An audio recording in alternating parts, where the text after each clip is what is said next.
Assalamualaikum warahmatullahi wabarakatuh. Salam sehat, salam sejahtera, salam bahagia untuk kita semua. Baik, kita lanjut ya. Masih bersama saya dengan Bapak Tony Setiawan dalam mata kuliah evaluasi pendidikan kejuruan. Nah, pada pertemuan kali ini kita akan membahas tentang pembacaan hasil output item atau interpretasi datanya bagaimana. Kita tadi kalau kita sudah bisa menganalisis butir soal dengan software item, kemudian bisa nggak kita membacanya? Oke, kita mulai ya. Pada pertemuan yang dahulu sebelum UTS ya, berarti kita sudah belajar tentang tingkat kesukaran dan daya beda. Oke, kemudian daya beda. Nah, untuk tingkat kesukaran dan daya beda, saya rasa sudah tidak perlu saya ulas kembali karena saudara pasti masih ingat. Kemudian untuk daya beda juga, saudara tolong ingat-ingat kembali kemarin daya beda itu apa. Dari tingkat kesukaran dan daya beda, ini mana yang diambil untuk menentukan sebuah butir soal itu valid dan tidak. Yang diambil adalah daya beda. Oke, ini nanti akan menentukan sebuah butir soal itu valid atau tidak. Nah, ini meskipun tingkat kesukarannya ideal, tapi kalau daya bedanya ini masuk dalam kategori tidak valid, maka butir soal tersebut dihukumi tidak valid. Nah, ini yang penting di sini. Valid dan tidak validnya itu kuncinya di sini. Oke. Valid dan tidak valid sudah, nanti kita akan membaca juga namanya adalah reliabilitas. Jadi reliabilitas sebuah instrumen soal dari hasil instrumen. Oke. Kita mulai ya. Jadi ada 3 hal ini. Oke. Kita mulai.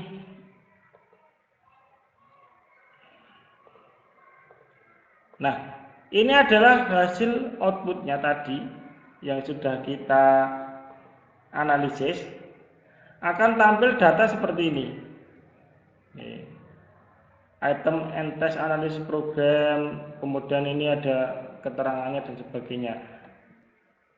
Di sini ini ada namanya sequel nomor. Ini nomor ya, artinya nomor urutnya aja, nomor urutnya. Nah, kemudian ada scale item. Nah, scale item ini adalah yang saudara masukkan tadi 001, 002 itu di sini. Jadi kalau nanti saudara menganalisisnya itu nomornya kelewat, ya di sini nanti kelewat. Tapi sequelnya urut seperti itu. Nah, selain ada sequel nomor, ada scale item, kemudian ada prop correct. Ada prop correct, ada biser dan ada point biser. Nah, satu ini ya, ini masuknya dalam item statistik. Satu rombongan ini masuknya dalam item statistik. Kemudian ada alternatif statistik. Nah, ada alternatif ini adalah statistik dari kunci jawaban.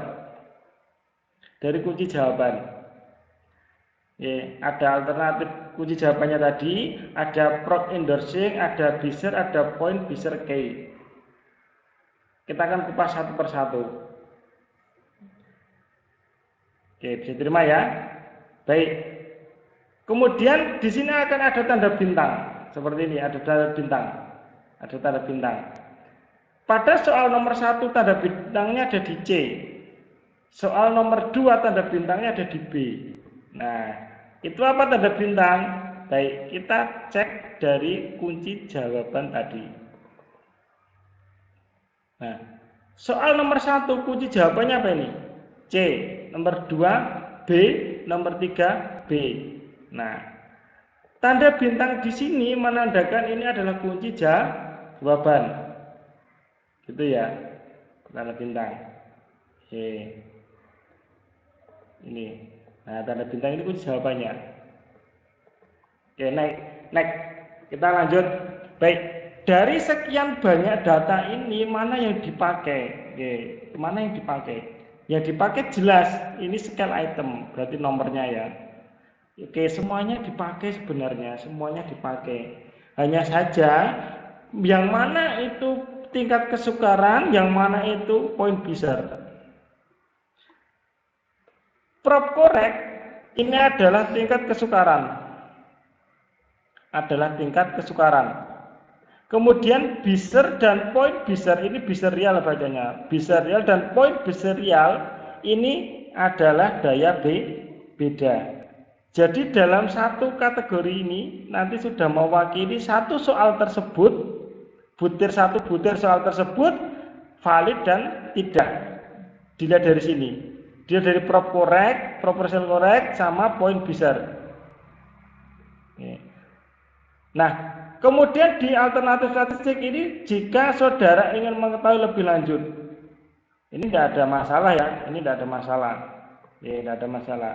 Karena pembacaannya di sini poin serialnya di sini, ini loh poin serial.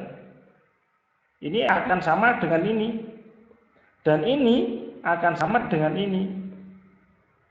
Termasuk juga prop korek pada kunci jawaban tadi akan sama dengan di sini.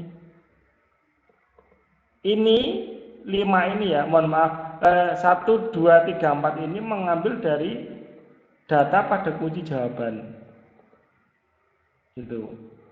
Jadi ini kelima-limanya ditampilkan, ini diambil pada kunci jawabannya.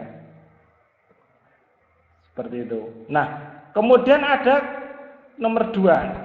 Kita nomor 2 ya, nomor 2 dulu, nomor 1 nanti kita bahas kembali. Sekarang kita nomor 2. Bagaimana kalau ada tanda tanya? Pasti di sampingnya ada keterangan ini. Check the key. B was password, C work better. Nah, ini artinya apa? Kunci jawabannya itu B. Kunci jawabannya itu B. Kenapa mayoritas peserta atau mayoritas responden menjawabnya dengan C? Maka di sini pada opsi jawaban C akan ada tanda tanyanya. Seperti itu. Termasuk juga yang nomor 3. Mengapa responden itu banyak menjawab pilihan jawaban C, ini C ya. Meskipun kunci jawabannya adalah B. Nah, kenapa? Kenapa itu pertanyaannya nanti dikembalikan ke pembuat soal. Kita sebagai pembuat soalnya, kenapa kok bisa? Nah, ini PR-nya kita selaku orang yang bertugas untuk membuat instrumen soal. Oke, kita kembali lagi. Pembacaannya nanti sama semua. Yang dibaca adalah prop korek sama poin biserial. Oke, prop korek sama poin biserial sampai akhir. Sampai soal terakhir. Soalnya tadi kalau 40 ya berarti ini sampai soal ke-40. Ini. Seperti itu. Nah, ini yang dibaca. Oke, next. Lalu bagaimana kita membuat kesimpulan? Oke, saudara harus mengingat dulu kategori dari daya beda itu apa saja dan kategori dalam tingkat kesukaran itu apa saja. Silakan dikaitkan kembali. Ini sudah saya buatkan seperti ini. Sekali lagi adalah saudara harus perhatikan dari teori mana yang saudara ambil. Ini Pak, saya ambilnya teorinya Saifuddin Aswar misalkan. Contohnya seperti itu. Ambil pendapat mana yang saudara gunakan untuk menentukan tingkat kesukaran ataupun daya beda. Sebagai contoh, di sini untuk kategori sulit, soal yang sulit ya, tingkat kesukaran ya. Tingkat sulit itu adalah 0 sampai 0,39. Di bawah 0,4 ini ya artinya. Saya besarkan. Oke, saya besarkan.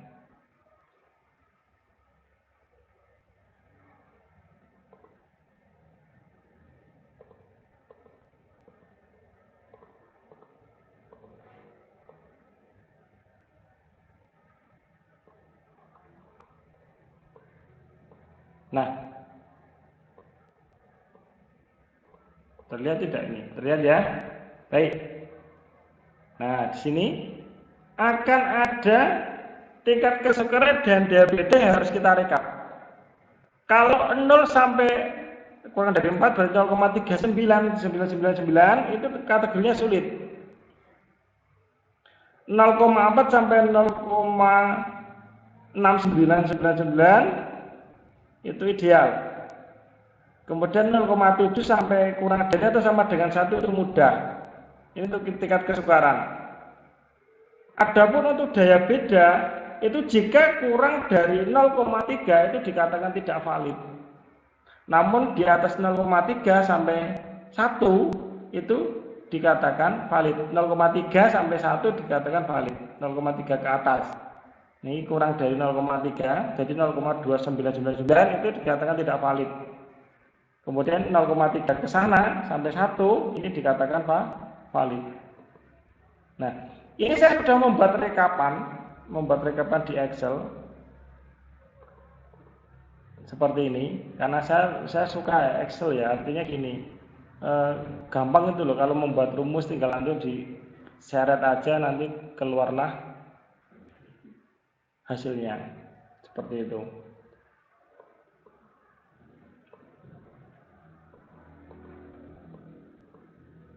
Baik, next ya. Nah, sekarang kita akan masukkan hasil output dari item tersebut ke dalam file Excel ini. Oke, saudara terserah mau membuat file Excel-nya seperti ini atau membuat manual, Excel-nya diketik manual, ya terserah. Intinya saudara nanti ketika mendapat tugas adalah membuat rekapan seperti ini, membuat rangkuman seperti ini. Ini namanya rangkuman hasil uji. Nah, seperti itu ya. Nah, kita akan membaca dari outputnya tadi, kemudian kita pindahkan di sini. Daripada kita satu persatu ini manual, maaf ini masuknya ideal katakan. Oh, ini masuknya berarti tidak valid. Oke, daripada seperti itu, silakan saudara buat Excel. Nanti di sini dimasukkan angkanya, nah, kemudian akan keluar hasilnya. Oke, kita mulai. Soal nomor 1, 0,500. 0,500. Oke, 0,500. Hasilnya masuknya ideal. Benar ya? Ideal. Kemudian daya beda pada soal nomor 1 adalah 0,232. Ketik aja 0,232. Masuknya tidak valid. Oke. Kemudian soal nomor 2 ini 0,100.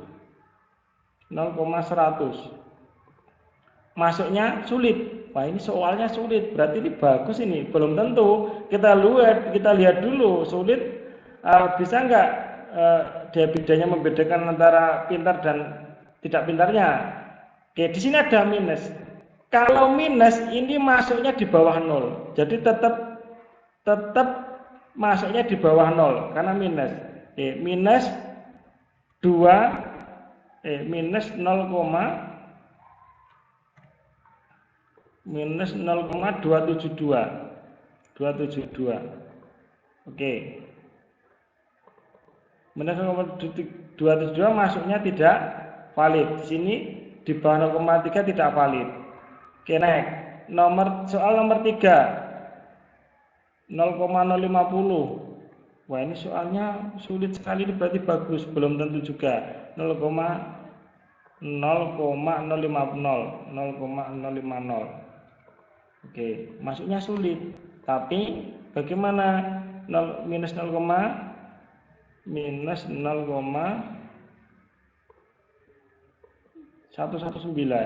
Ya, maksudnya tidak valid. Oke, kemudian soal nomor 4. 0,500. Oke, masuknya mohon maaf 0,500. Oke, masuknya ideal. Ini ya, sama ideal ya. Masuknya ideal. Kemudian daya bedanya 0,518. Oke, mohon maaf paginya koma 0,518. maksudnya valid. Kemudian soal nomor 5, 0,850. Kemudian termasuk kategori mudah, untuk dia bedanya 0,401. 0,401 ya. Masuknya valid. Oke. Demikian seterusnya, silakan saudara nanti membuat rekapan seperti ini. Boleh saudara rumuskan langsung atau boleh nanti secara manual seperti ini. Kemudian nanti di akhir, di akhir di sini akan ada alfa. Alfa. Jadi nanti diketahui dari output ini setelah direkap diketahui berapa jumlah butir soal valid dan berapa jumlah butir soal tidak valid setelah saudara melakukan rekap seperti ini nanti. Sampai seterusnya diisi. Kemudian karena kita sudah membaca daya beda untuk menentukan valid dan tidak validnya sebuah butir soal, dan kita juga sudah merekap tingkat kesukaran, saatnya kita membaca reliabilitas dari instrumen soal tersebut. Mana reliabilitasnya? Reliabilitasnya ada di paling bawah. Ini turunkan ke bawah. Silakan saudara cari alfa. Ini ya, alfa 0,905. Tulis alfa 0,905 nanti termasuk dalam kategori apa? Silakan saudara cari. Kategorinya termasuk dalam kategori reliable.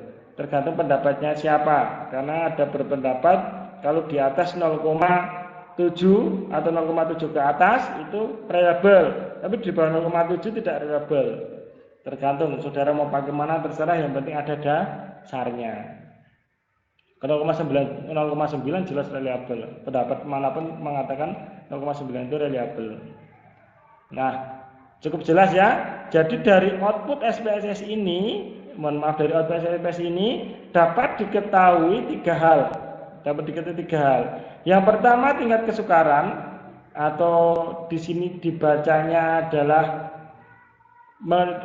hasilnya kita bacanya di prop correct. Ini yang prop correct. Kemudian yang kedua daya beda, kita bacanya di point biserial. Kemudian reliabilitas kita bacanya di alfa, paling bawah, alfa paling bawah. Bisa diterima ya? Silakan belajar dan latihan analisis butir soal. Kalau menganalisis cukup mudah. Biasanya yang interpretasi seperti ini harus jeli. Nomor 1 ini masuknya valid dan tidaknya seperti itu. Baik, saya rasa cukup sekian. Kurang lebihnya mohon maaf. Terima kasih. Jangan lupa nanti kalau ada tugas, ada rekapan seperti ini, dibuat sedemikian rupa yang bagus. Kita akhiri sekian. Kurang lebihnya mohon maaf. Assalamualaikum warahmatullahi wabarakatuh.